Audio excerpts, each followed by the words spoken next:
bien, aujourd'hui, je suis en compagnie de Karim Kassam Chenaille. Merci, Karim, d'avoir accepté l'invitation. Merci à toi. Tu es aujourd'hui lead d'un collectif qui s'appelle Overskill et anciennement CTO de plusieurs startups que tu as cofondées, Gridkey et Idoo. On en parlera un petit peu prochainement, mais avant de parler de tout ça, je sais que tu as écouté quelques épisodes de CTOs. Est-ce qu'il y en a un ou deux ou trois ou 12? Alors, dans ceux que j'ai écoutés, il y en a deux que j'ai vraiment beaucoup aimés. Alors, il y a le numéro 88 d'Alexandre Cognard. J'ai écouté dans ma voiture, c'était hyper sympa. J'ai vraiment l'impression que ça peut être un copain, presque un jumeau par rapport à moi, ce que j'ai vécu. Ah ouais, à ce point-là? Ouais, j'avais une bonne connexion avec le gars. Et ça m'a donné la réflexion que j'aime bien, moi, voir des gens ordinaires faire des choses extraordinaires. Et je trouve que Vestiaire Collective, c'était assez remarquable. Et je retrouve un peu cette émotion de voir des gens assez simples, en fait, faire des grandes choses, notamment en boxe, ou par exemple, si tu fais un marathon, c'est vachement plus émouvant de voir en fait le dernier qui arrive, tout le monde qui l'applaudit, etc., plutôt que le premier qui est un professionnel. Et ça, j'aimais bien parce qu'il était vraiment simple dans ce qu'il proposait. Et c'est pour ça que ça faisait une bonne connexion par rapport à moi.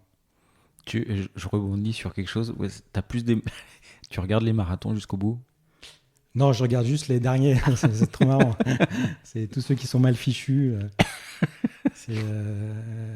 Mais ils pleurent. Enfin, il y a vraiment beaucoup d'émotions et c'est vraiment hyper sympa. T'en fais toi-même? Ouais, j'ai fait 2 fois le marathon et je fais assez souvent des semis. Et j'en fais. Je fais le prochain de Paris avec mon fils parce que lui, il court pas mal aussi. C'est un bon moment de partage père-fils. Ouais, j'ai fait le marathon de Paris avec mon père aussi. Ouais. Bon, on n'était pas côte à côte, mais la souffrance est la même, quoi. Moi, il m'a largué aussi. Semi, il m'a largué sur la fin. Ok. Je savais plus. Et sur le marathon, bon, rien à voir, mais c'est vrai que est-ce que les mecs qui au 32e te disent allez, plus que 10, tu les ressens comment, ceux-là? Ouais, c'est compliqué.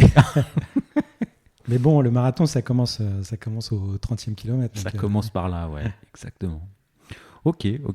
Donc, petite digression. Donc, l'épisode d'Alexandre, t'as ressenti cette bonne connexion et... Ouais, j'ai trouvé aussi que la forme était bien. Il a une voix sympa. Il a beaucoup d'humour. Il racontait vraiment tout ce qu'il avait vécu avec beaucoup d'humour et de naturel. On voit qu'il se prend pas pour un autre et ça, j'ai bien aimé. Ok. Est-ce qu'il y en a un autre épisode que tu as éventuellement apprécié et que tu as envie de mettre en avant? Ouais, il y a le 85, c'était Quentin Dubois. Lui aussi, ça m'a pas mal trigger. Il y a des choses qui m'ont parlé. Le rôle de la gentillesse, ça m'a bien parlé. Le rôle de la gentillesse, tu vois, je me rappelle plus de ce propos. Il disait en fait, faut être gentil avec tout le monde. Faut être gentil avec les. Ah oui. Les petits, les grands, et c'est comme ça qu'il faut se comporter en fait.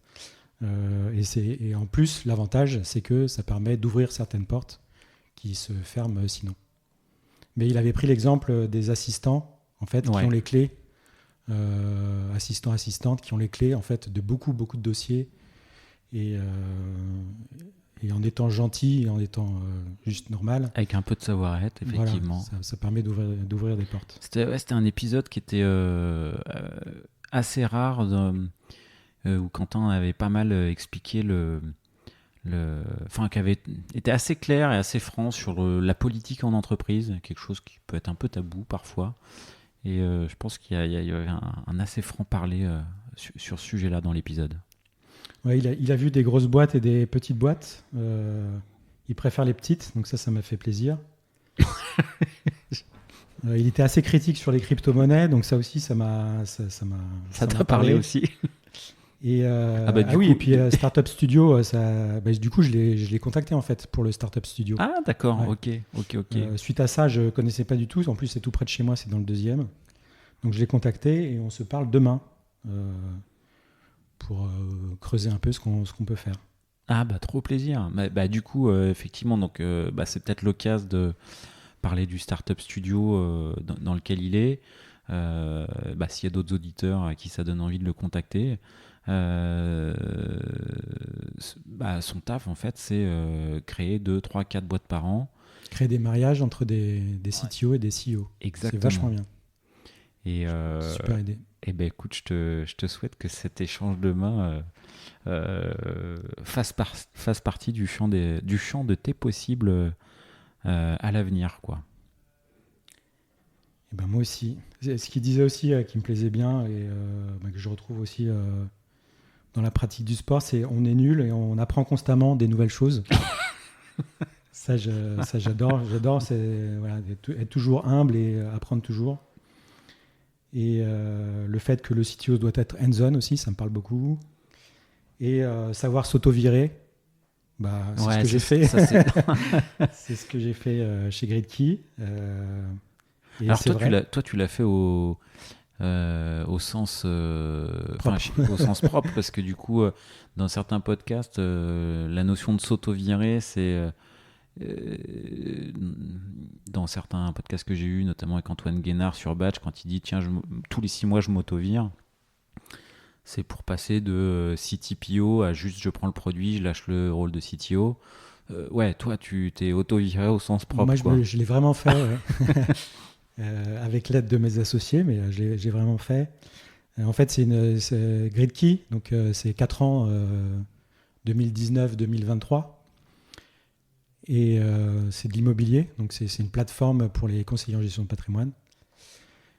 Et c'est très tourné autour de l'immobilier. L'immobilier ça a été un peu dur. Avec une grosse crise là en 2023 et ça continue. Et notre stratégie ne prévoyait pas cette crise. Okay. Les crises sont assez rares quand même dans l'immobilier. C'est une des raisons pour lesquelles j'avais choisi l'immobilier d'ailleurs. Parce que dans la boîte d'avant, j'avais vécu des crises. Peut-être qu'on en parlera, mais... du coup, je te proposerai qu'on démarre le podcast, ton podcast et pas le feedback, par cette phase d'atterrissage, d'auto-virage et de champ des possibles. Carrément. Ok. Est-ce qu'il y avait d'autres choses que tu voulais évoquer par rapport au podcast ? C'était déjà pas mal, en fait. C'est déjà pas mal. Juste un truc, son idée de vivre centenaire et de faire en sorte de vivre centenaire, ça aussi, ça me parle beaucoup. Tout ce qui est santé, sport, etc. C'est des choses que j'utilise moi-même dans mon quotidien. Ça fait partie d'ailleurs d'un professionnel de s'entretenir. Et ça me parlait beaucoup. J'avais beaucoup de rapprochements avec lui. J'ai hâte de le rencontrer demain en vrai. Et écoute, on fait un petit coucou à Quentin Dubois. Et puis, bonne rencontre demain. Et merci pour ce feedback. Merci à toi. À très bientôt. À bientôt.